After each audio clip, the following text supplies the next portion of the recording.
Kembali di Sapa Indonesia akhir pekan, saudara. Manajemen Bandara Sultan Hasanuddin, Sulawesi Selatan memprediksi hari ini menjadi puncak arus balik Lebaran di Bandara Sultan Hasanuddin, Maros, Sulawesi Selatan.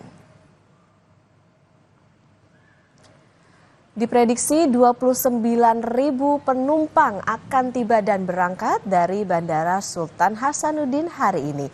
Selama arus balik Lebaran 2025, wilayah yang paling banyak dituju adalah Jakarta dengan 17.466 penumpang.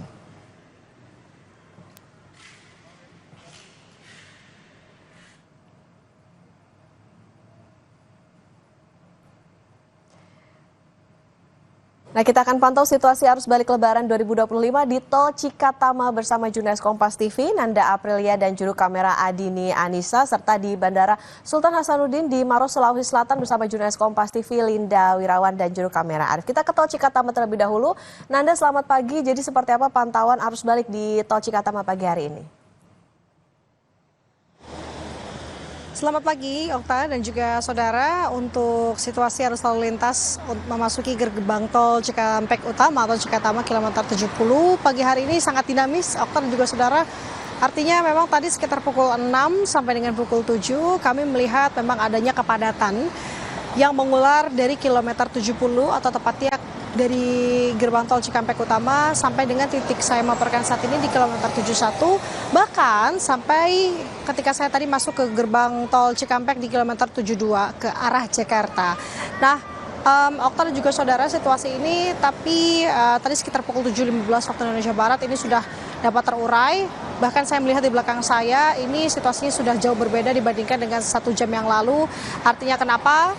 Kalau melihat dari apa yang dilakukan oleh petugas jasa marga saat ini, ketika memang sudah terlihat adanya kepadatan mengular cukup panjang, dilaksanakan beberapa skema ataupun beberapa tindakan. Seperti halnya tadi sekitar pukul 7 pagi, Okta dan juga saudara, dibuka gardu tol Cikampek Utama 8 atau Cikatama 8 yang memang gardu tol ini atau gerbang tol ini sengaja diberlakukan ketika momen arus balik. Artinya ketika dibuka di gerbang tol Cikatama 8 ini ada sebanyak 5 gardu yang dikerahkan.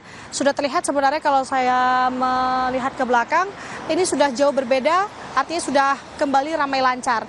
Nah, Okta dan juga saudara, memasuki hari pertama prediksi puncak arus balik, yakni dimulai dari hari ini sampai dengan di tanggal 7, beberapa skema rekayasa lalu lintas sudah diterapkan sebenarnya sejak kemarin, yakni beberapa diantaranya seperti kontraflow. Kalau saya melihat saat ini, Okta, kontraflow dari gerbang tol Cikampek Utama kilometer 70 ini diberlakukan pagi hari ini sebanyak 2 lajur, yakni sampai dengan ke kilometer 46. Sedangkan kalau untuk rekayasa lalu lintas one way, informasi yang saya dapat tadi pagi sekitar pukul 6 bahwa sudah sebenarnya diberlakukan saat ini adalah one way nasional.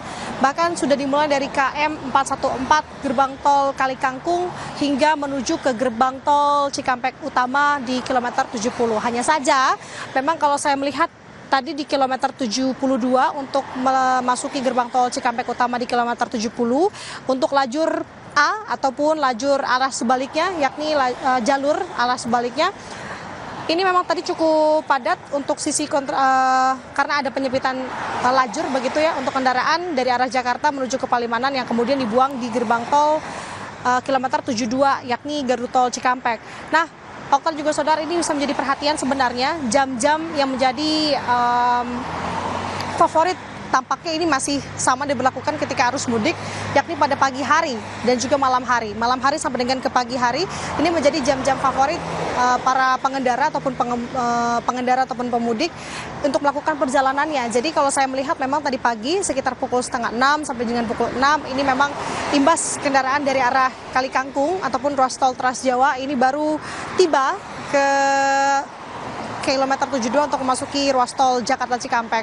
Jadi harus diperhatikan hal-hal tadi, Okta dan juga saudara, mengingat juga untuk hari ini masih diberlakukan potongan tarif tol sebesar 20% oleh Jasa Marga, sampai dengan nanti di periode keduanya lagi akan diberlakukan dimulai dari tanggal 8 sampai dengan tanggal 10 April 2025. Kembali ke studio Okta. Oke, Nanda, tadi dikatakan bahwa ada rekayasa lalu lintas yang diberlakukan seperti misalnya tadi ada kontraflow kemudian one way. Nah, Nanda, untuk mengantisipasi kepadatan di titik mana saja termasuk juga diadakan bottleneck begitu misalnya seperti di rest area dan lain sebagainya, apa yang dilakukan oleh petugas untuk hal ini, Nanda? Okta dan juga saudara, sebenarnya kalau apa yang dilakukan oleh petugas ini sifatnya dinamis sekali. Bahkan kalau kami melihat seperti tadi yang kepadatan mengular dari kilometer 70 sampai dengan ke kilometer 72 untuk memasuki gerbang tol Cikatama, maka diberlakukan tadi dibuka gerbang tol Cikampek Utama 8 atau Cikatama 8. Nah, ada titik-titik yang menjadi perhatian tentunya, khususnya di titik-titik rest area. Apalagi kalau misalkan di jalur dari ruas tol Trans Jawa menuju ke ruas tol Jakarta Cikampek, rest area ini menjadi salah satu pemantik sebenarnya. Karena kenapa? Ini sudah memasuki puncak arus balik, banyak juga pengendara yang sudah melakukan atau menempuh perjalanan cukup panjang dan membutuhkan waktu untuk istirahat. Maka dari itu diberlakukan untuk rest area beristirahat selama 30 menit dan kemudian dipersilakan untuk berjalan kembali. Nah, ini masih diterapkan sampai dengan hari ini sebenarnya, sampai dengan momen arus mudik sampai dengan arus balik. Tidak hanya itu, Okta dan juga saudara, kalau Anda memang berada ataupun hendak melintasi ke ruas tol menuju ke Jakarta Cikampek dari ruas tol Trans Jawa, ini menjadi perhatian karena tadi yang saya sebutkan, apalagi Anda berada di lajur kontraflow begitu di kilometer 72 ini sudah harus bersiap karena ada penyempitan lajur karena ada kendaraan dari arah Jakarta yang kemudian akan dibuang ke gardu tol Cikampek yakni di kilometer 72, maka dari itu ada penyempitan kontraflow. Nah, tapi kalau untuk dari sisi jalur A ataupun jalur B maksud kami dari arah Palimanan menuju ke Jakarta ini sudah mulai kembali lancar, Okta dan juga saudara. Dan kita akan melihat bagaimana skema-skema yang akan dilakukan oleh Jasa Marga bekerjasama dengan polisi terkait dengan apabila nanti kendaraan ini kembali padat dan juga mengular cukup panjang. Sementara demikian, Okta.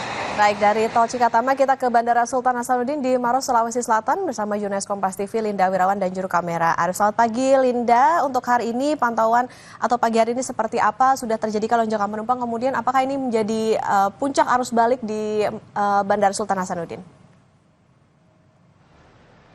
Baik, selamat pagi Okta dan juga saudara. Hari ini memang dari prediksi pihak manajemen Bandara Sultan Hasanuddin memprediksi bahwa hari ini akan menjadi puncak arus balik di Bandara Sultan Hasanuddin Maros, Sulawesi Selatan. Kalau di hari-hari kemarin kami memantau di counter check-in selalu ramai setiap saat, itu juga berlaku di hari ini, tetap ramai dan lebih padat lagi di hari ini yang menjadi puncak arus balik prediksi dari pihak manajemen bandara. Kalau selain dari counter check-in yang kami pantau juga di area keberangkatan, di hari-hari kemarin terpantau lengang. Kalau di hari ini kami pantau banyak sekali kendaraan roda 4 yang menurunkan calon penumpang mereka di area keberangkatan dan ini terpantau pagi tadi cukup padat dan ramai. Namun walaupun begitu terpantau lancar karena ada petugas dari pihak manajemen bandara yang sudah bersiaga di sana membantu mengarahkan dan juga memperlancar kondisi arus lalu lintas di area keberangkatan Bandara Sultan Hasanuddin Maros, Sulawesi Selatan. Hari ini menjadi puncak arus balik dan prediksi dari pihak manajemen bandara akan ada sebanyak 216 penerbangan dengan total sebanyak kurang lebih 29.000 penumpang, baik itu yang datang ataupun yang berangkat dari Bandara Sultan Hasanuddin Makassar. Dan pagi tadi pukul 7.30 waktu Indonesia Tengah sudah ada sebanyak 41 realisasi penerbangan. Sedangkan untuk rata-rata pergerakan penumpang di tahun 2025 ini, Okta dan juga saudara, ada sebanyak 24.999 penumpang yang datang dan berangkat. Dan memang kalau kita bandingkan jumlah ini dengan tahun lalu, di waktu yang sama di tahun 2024, di tahun ini memang ada sedikit penurunan, sedangkan di tahun sebelumnya ada sebanyak 27.649 penumpang. Selama masa arus balik ini, saudara, terhitung sejak tanggal 2 April hingga hari ini 5 April 2025, tujuan favorit ada di Jakarta, Surabaya, Kendari, Balikpapan, dan juga Denpasar. Kalau di Jakarta ada sebanyak 141 penerbangan dengan total 17.466 penumpang. Yang kedua yaitu Surabaya ada 53 penerbangan dengan total 8.685 penumpang. Di Kendari ada 37 penerbangan dengan total 6.317 penumpang. Balikpapan ada 26 penerbangan dengan total 4.423 penumpang dan Denpasar ada 25 penerbangan dengan total 4.430 penumpang. Sedangkan kalau kita melihat tujuan yang paling banyak didominasi di hari kemarin, tanggal 4 April 2025, ada di Jakarta, Surabaya, Kendari, Denpasar, dan juga Timika. Total sejauh ini sejak masa, kalau kita hitung dari masa arus mudik hingga sekarang sudah masuk ke masa arus balik, dari tanggal 21 Maret hingga tanggal 4 April kemarin, yaitu 10 hari jelang Lebaran hingga 3 hari setelah Lebaran, terhitung sudah ada sebanyak 2.913 pergerakan pesawat dengan total 373.073 total penumpang. Kembali ke Anda, Okta. Sudah terlihat bagaimana lonjakan calon penumpang di Bandara Sultan Hasanuddin dan juga karena hari ini diprediksi menjadi puncak arus balik di sana. Terima kasih jurnalis Kompas TV Linda Wirawan dan juru kamera Arif melaporkan dari Bandara Sultan Hasanuddin, dan sebelumnya ada Nanda Aprila dan juga juru kamera Adini Anissa melaporkan dari Gerbang Tol Cikatama.